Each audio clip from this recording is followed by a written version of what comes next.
3 दिन से हम सुनते आ रहे हैं कि ऐसे ही कथा पांडल यहाँ भी लगा, कुर्रा पर भी लगा, धीरपा में पुरा में भी लगा, लेकिन सनातन धर्म की धज्जियां उड़ाई जा रही हैं। और उड़वा कौन रहा है? आप जैसे और हम जैसे ही लोग। वो उनको नोट देते हैं कि वाह क्या रसिया गाया है, मजा आ गया। मुंह पे चढ़ोना मेरे सैया की ऊंची हवेली, मुंह पे चढ़ोना दा जाए हाय दैया, कांटों लगे जाए हाय दैया। और तालियां बजा रही है समाज के, भैया संजय गायकार आया। आहा कैसे की कैसे कैसे झटका मारे, बाजे तोड़ गा रहे, गीत गाए कोयल जैसा कोके। कौन बढ़ावा दे रहा है उसको? आप और हम। सनातन धर्म का विनाश कौन कर रहा है?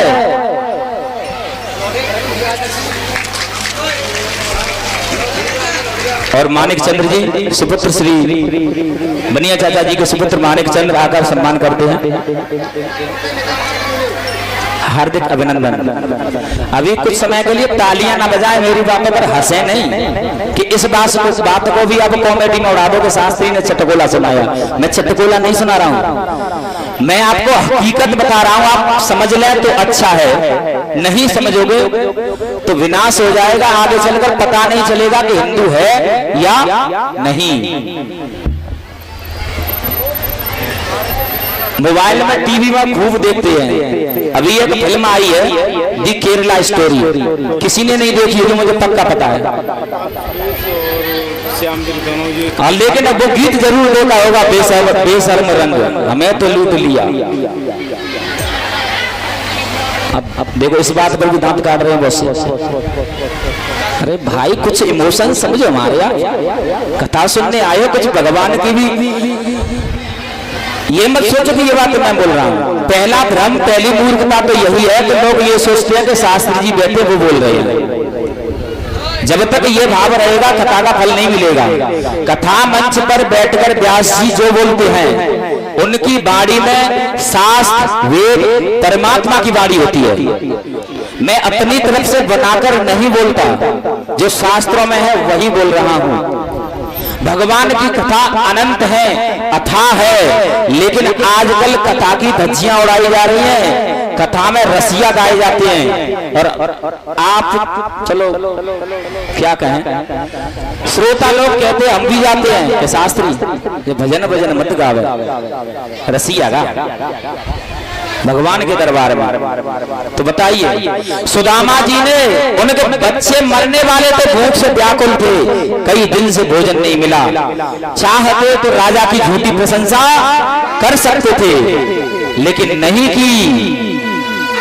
लेकिन आजकल के कथावाचक भी महान है, वो भूल गए कि ये ग्रंथ जो है ना ये बेचा नहीं जाता, उन्होंने बेचना भी शुरू कर दिया। और इसमें जो लिखा है उसको नहीं सुनाते, बल्कि उसको सुनाते हैं जिससे पैसा आए।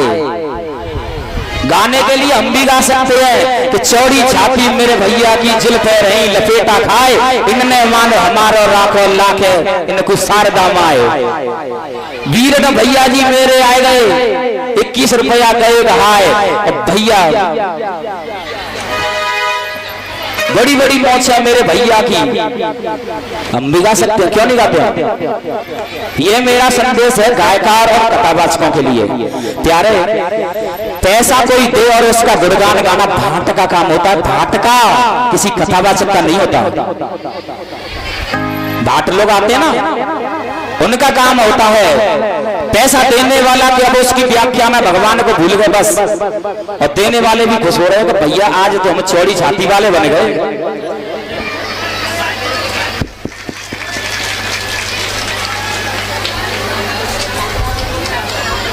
नाम बता दिया, नाम कहाँ से?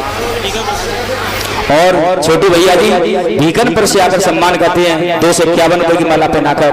व्यास गद्दी की ओर से चाहेंगे कि इनके जीवन में सुख शांति बनी रहे। कुछ समय के लिए ध्यान से सुन लें। अभी सुधर जाओगे, सबर जाओगे तो ठीक है, नहीं तो आगे चलकर जो कथा होगी ना, भागवत कथा, उससे कोई सुधरेगा नहीं, समाज का सुधार नहीं होगा, बल्कि समाज को एक सीख मिल जाएगी कि भैया कन्हैया ने 16,000 एक साथ विवाह किए, 2-4 राख लो कोई पाप। कथावाचक लोग उस हिसाब से सुनाएंगे कि आप जिस रास्ते पर चल रहे हो वो रास्ता भटक जाओगे। राम कृष्ण जो कि परमात्मा है, फिल्म बना दी आदि पुरुष, भगवान को आदि पुरुष बना दिया, पुरुष बना दिया, लेकिन वो क्या है? परमात्मा। तो जो कथावाचक लोग और जो श्रोता लोग सिर्फ कथा को कथा न समझकर, जैसे कि वैश्याओं का नाच होता है तो किस लिए जाते लोग? मनोरंजन।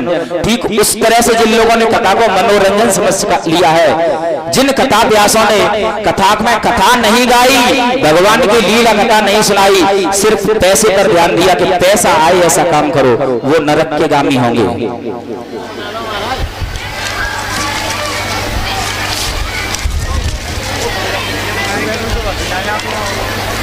इसीलिए मेरा कहना है कि गांव में कभी भी कथा भागवत हो, मैं ये नहीं कह रहा हूं, कुछ सोच रहे हो कि अपन नहीं कह रहा है कि मुझे बैठा रहो गद्दी पर, मुझे मत बैठा लो, जिसको भी बैठा लो, जिस भी कथावाचक के पास जाओ, पहले उससे कम 8-10 प्रश्न करो।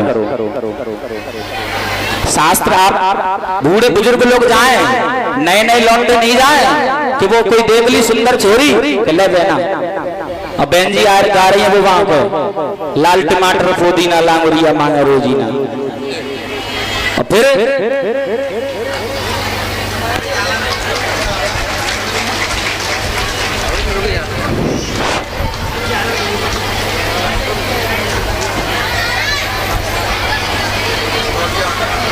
हेलो, बोलिए वृंदावन बिहारी लाल की।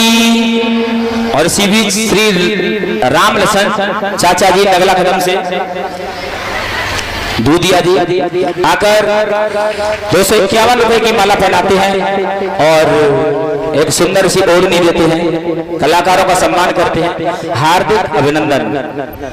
हेलो, जो हमारे नौजवान भाई शामड के पास जो खड़े हुए हैं, गांव गुरकुआ वाले, यहाँ पे कोई खड़ा नहीं होगा, और ये जो पंडाल के सामने जो चांदनी पड़ी हुई है, उन सभी चांदनी को उठा करके बठियाओं पर लगवाएं। आज शाम को 4 बजे पूरा बठिया पे तैयार टूटना चाहिए। ये चांदनी उठवा के सभी नौजवान भाई और इसी बीच यहाँ पर लगवाएं। श्री महिपाल फूफा जी आकर सम्मान करते हैं। हार्दिक अभिनंदन। भगवान इनके घर में सुख शांति समृद्धि बनाए रखें, ऐसी कामना करेंगे।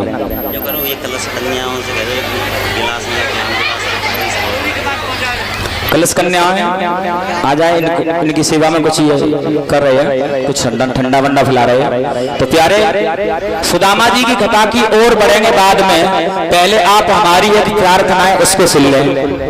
अगर उसको नहीं सुना तो आगे चलकर खैर कलयुग तो आ ही रहा है और ठीक नहीं होगा, लेकिन फिर भी 2 शब्द हैं।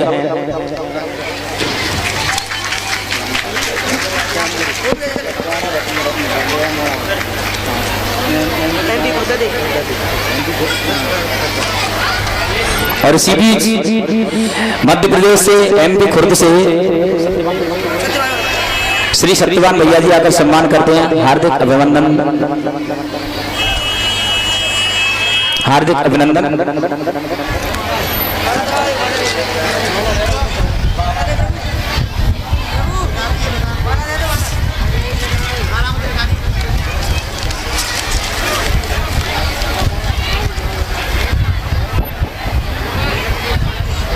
कुछ विशेष सूचना उससे पहले, कथा तो अथाह है ये हमने सुना है। भगवान की कथा कैसी है?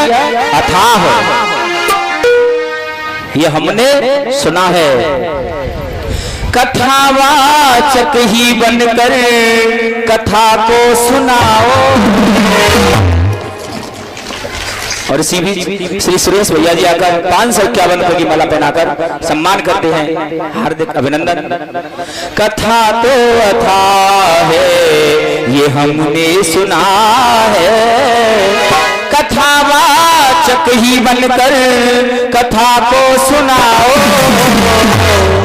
निवेदन मेरा है इसको ये मत बनाओ।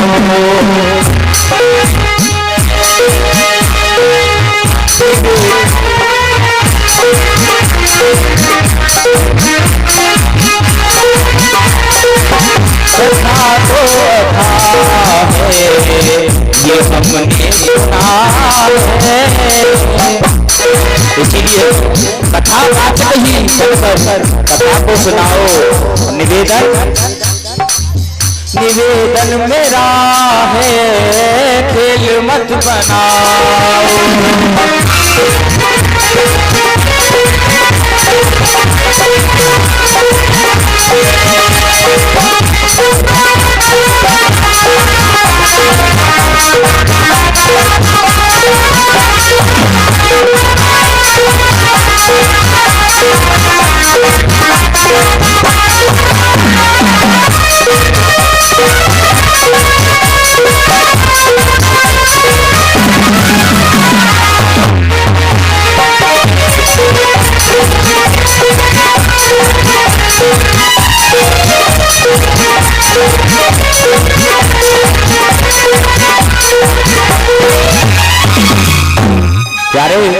आप सब हैं ज्ञानी, सब में ज्ञान का खजाना। मैं जानता हूं आप सब ज्ञानी हैं, आपके अंदर ज्ञान का खजाना है। बुरा जो कहूं तो गलती तुम बताना। प्यारे सुदामा जी ने अपने बच्चों के लिए भी राजा का गुणगान नहीं किया, फिर क्यों आजकल धर्म की कथा की भगवान की अपमान करते हैं। तो मेरा आप सबसे यही एक निवेदन है कि धर्म को बढ़ाएं। धर्म के लिए मनोरंजन करना हो तो आप जानते हो तमाम कार्य किए जाते हैं, होली दीपावली तमाम त्योहार होते हैं, लेकिन जब कभी कथा हो तो जिस भी कथावाचक को लाओ उससे ये मत कहना कि रसिया गाओ, उससे ये मत कहना कि ये गाओ गाओ, उससे सिर्फ यही कहना जितना हो भगवान के गुणगान गाओ, भगवान की कथा सुनाओ। लेकिन आजकल एक क्रेज चल रहा है लोगों में, मुझे पता है बुरा लगेगा और लग जाए तो अब आप मेरा कुछ बिगाड़ भी नहीं पाओगे। क्यों? पता है क्यों नहीं बिगाड़ पाओगे? क्योंकि अंतिम दिवस है। अगर ये बात मैं बीच में बोलता तो हो सकता शास्त्री चेंज कर देते। अब तो कथा अंतिम दिवस है, अब आप चेंज करोगे क्या? हमारा स्वयं ही प्रस्थान होगा। आज के जमाने में लोग क्या कहते हैं कि साहब फलानी लड़की लाओ, और लड़की जो कथावाचक हो उसकी उम्र 16 से लेकर 20 साल हो। वाह, कथा करोगे भैया क्या कुछ और? ये नहीं सोचा कि जिस भी व्यास को ला रहे हैं उसका ज्ञान अच्छा हो, नहीं, शकल अच्छी हो, सुंदर हो, पब्लिक बैठ जाए तो उठे नहीं। तो ये कथा सुनने आया या कुछ और? ऐसी कथा अगर वो करवाएगा, जो सोचेगा ये सोच करी कि लड़की को लाओ कथा सुनेंगे मौज आएगी, उसको कथा का पुण्य नहीं मिलेगा। उसका ये मान लो पैसा, श्रीमद् भागवत कथा जिस गांव में बैठती है कम से कम 7-8 लाख रुपए कम से कम खर्च होते हैं। लोगों का मेहनत से कमाया हुआ पैसा उस भंडारे में, उस भागवत में खर्च होता है। 10 लाख रुपए खर्च हुए या 5 लाख, और उससे अगर सुधार नहीं हुआ, उससे जीवन में परिवर्तन नहीं हुआ, तो वो रुपया बेकार गया। उससे तो अच्छा होता कि उस पैसे को आप किसी गरीब को दान कर देते, किसी गरीब किसी गरीब की बेटी की शादी में देते, लेकिन आपने पैसा भी खर्च किया, भंडारा भी खूब किया, और कथा में अगर ज्ञान नहीं लिया, एक कान से सुना दूसरे में सब निकाल दिया, तो आपका ये सब दान पुण्य दिखने के लिए तो ये है, आपको लग रहा है कि आपने दान किया, आपको लगेगा कि आपने भागवत की, लेकिन अगर उससे आपने कुछ नहीं सीखा तो आपका दान व्यर्थ गया। बड़े भंडारे से कई हजार गुना श्रेष्ठ होता है चींटियों का भंडारा।